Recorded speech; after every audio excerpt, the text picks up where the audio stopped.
This video will explain how to complete a word study on your word work. I'm going to be using the word apprehensive from the giver on page 4. So the first thing I'm going to do is I'm going to go to my actual word work page. Wrong way. There we go. I'm going to write the word apprehensive.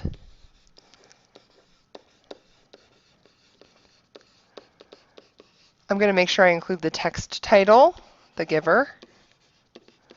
I'm going to underline the giver because it's the name of a book. And I'm going to put page 4. Next, it says sentence from book. So I'm going to go back and look at the book entry. It says, but there was a little shudder of nervousness when he thought about it, about what might happen. Apprehensive, Jonas decided. That's what I am. I'm going to write apprehensive, Jonas decided. That's what I am. That's 2 sentences, but apprehensive, Jonas decided. Not a lot of information. So I'm putting it in quotation marks because it's from the book. It's Lois Lowry's words, not my own.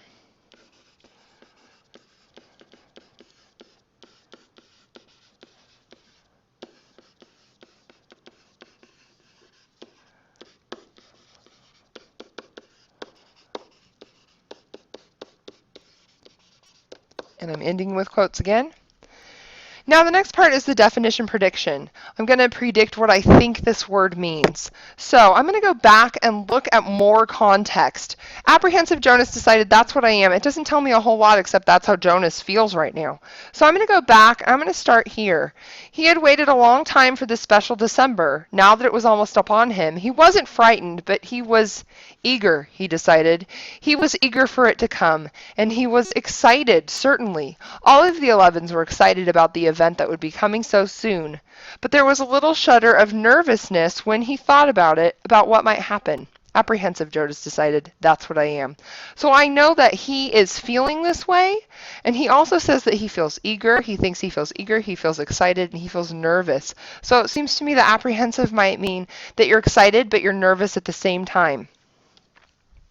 So I'm going to put excited and nervous at the same time. Now I'm going to guess part of speech. So I'm going to look back at the context that I've gotten written here. Apprehensive, Jonas decided, that's what I am. So I need to decide, is this a noun? Is it a verb? Is it an adjective? Is it an adverb? Well, if I look, it says, that's what I am. I am apprehensive. Jonas is apprehensive. Well, Jonas is a noun. Jonas is a proper noun. If he is apprehensive, it's describing him. What describes nouns? Adjectives. So I think it's going to be an adjective. Now I'm ready to visit dictionary.com because I need to find the actual definition. You could also use a regular dictionary. It's just easier for me to show you with dictionary.com. So here's dictionary.com. I'm going to type in apprehensive.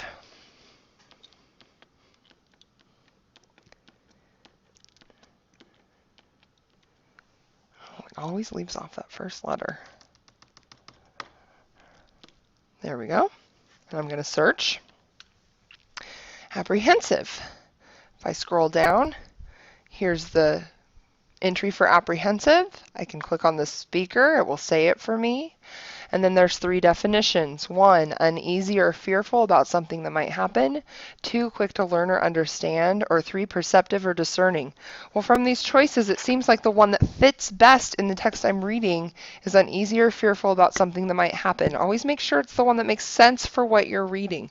I'm not going to be able to fit that whole part, so I'm going to put uneasy, because he said he wasn't afraid, about something that might happen. Okay, so let's see. Uneasy about something that might happen. Now, actual part of speech. I'm going to go back and look. Apprehensive, it tells me that it's an adjective. I was right. Yay! A-D-J period.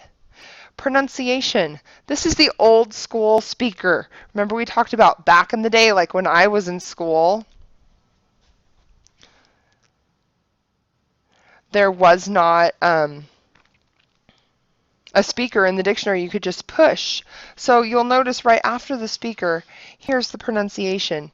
Apprehensive. That's what I'm going to write down. I'm going to make sure I include these brackets around it.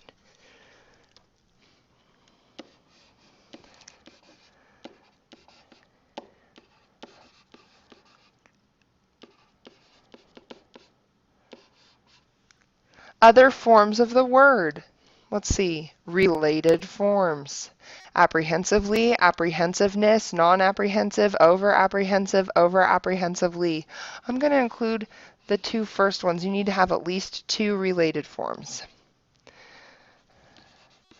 Apprehensively, apprehensiveness.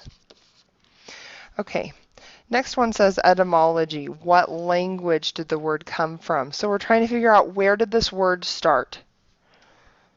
Where the word started. Oh, origin. Kind of like Superman's origin story is how he got started as a superhero. Batman's origin story is how he got started as a superhero. Okay, so it's telling me this word started being used 1350 to 1400, somewhere in there, and it came from Middle English. So I'm going to write down Middle English.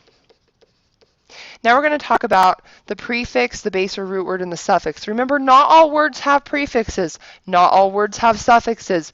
Every single word has a base or a root. It has a base word or a root. It can't live without the root. We talked about the plant analogy to go with that. Plants can't live without a root. You can take off their flower, they can live. You can take off a leaf, it'll live. But if you take its roots away, it's going to die. It has to have a base or root word. So if I look back here, I'm going to look under origin to find the prefixes, suffixes, and base or root words. It says C, apprehensible, and then it has IVE. It's letting me know that IVE is a suffix. So I'm going to go back, and I'm going to add that suffix, hyphen IVE. Now, how do I divide up the rest of the word? Well, it says I can go to apprehensible. So what I'm going to do is I'm going to click on apprehensible. It's going to take me to the entry for this word. I'm going to scroll down to origin here.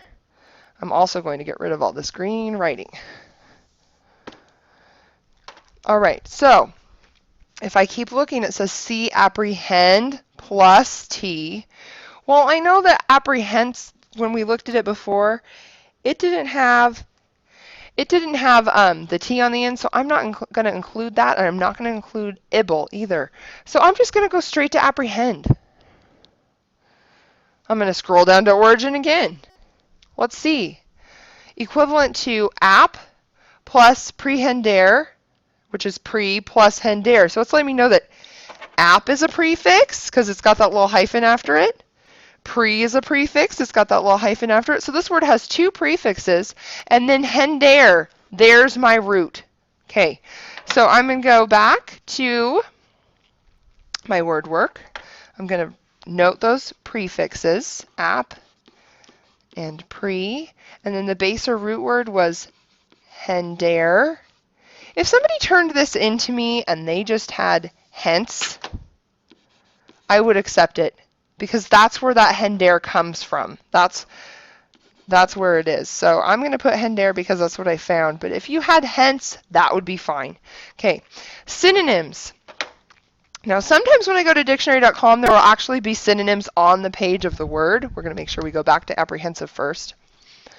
For the entry, this one isn't one of those pages, which I'm actually happy about, because a lot of times it works better if you just go to thesaurus.com. One nice feature about thesaurus.com is when you're looking up a word, it will show you words that have a really similar meaning. So if I look over here, words that are highlighted in that bold orange, those are words that are very closely related in meaning to this word. They're going to mean about the same thing. As it gets lighter, it's not going to mean quite the same thing. So you're better off using words that are in that bold color. So let's see, it says afraid, concerned, doubtful, jittery. I'm going to put concerned, doubtful, and jittery. I know I need to have at least 3 synonyms. Concerned, doubtful, jittery. Now I'm down to new original sentence. Sometimes when you look it up in the dictionary or on dictionary.com, they'll have a sentence for you using the word. A lot of times kids will try to put these down as the sentence that they're going to use on their word work. It's easy for me to tell. A lot of times it'll be a little too sophisticated to match your writing. No offense, but you're all learning still. I want this to look like a word that you would, or a sentence that you would actually write, because the thing that's important is that you're connecting this to your prior knowledge. That you're going, here's what I already know, here's how this new word fits into what I already know. That helps your brain to latch onto this new information, and it helps you remember this word and what it means. So, new original sentence. I'm going to think about a time I felt apprehensive. Excited and nervous at the same time. What comes to mind is my very first day teaching. I was really excited to meet my new students. I don't even mean this year. I mean, I was excited then too, but I wasn't so nervous. The very first day I ever had my own classroom, I was so horribly nervous. I was so excited to meet the students, but I was really nervous about would they like me? Would I do a good job? Would I get along with the parents? How was it all going to go? So that was a day I felt apprehensive. So I would put, I felt apprehensive on my first day as a teacher. There you have it. That is a completed word work. Feel free to watch it again, or always come see me if you need help. If you can't find synonyms, or you can't find other forms of the word, or you just need clarification about a prefix or a suffix or a base or root word, feel free to come see me. I'm always happy to help you complete your word work if you can't find some information you need.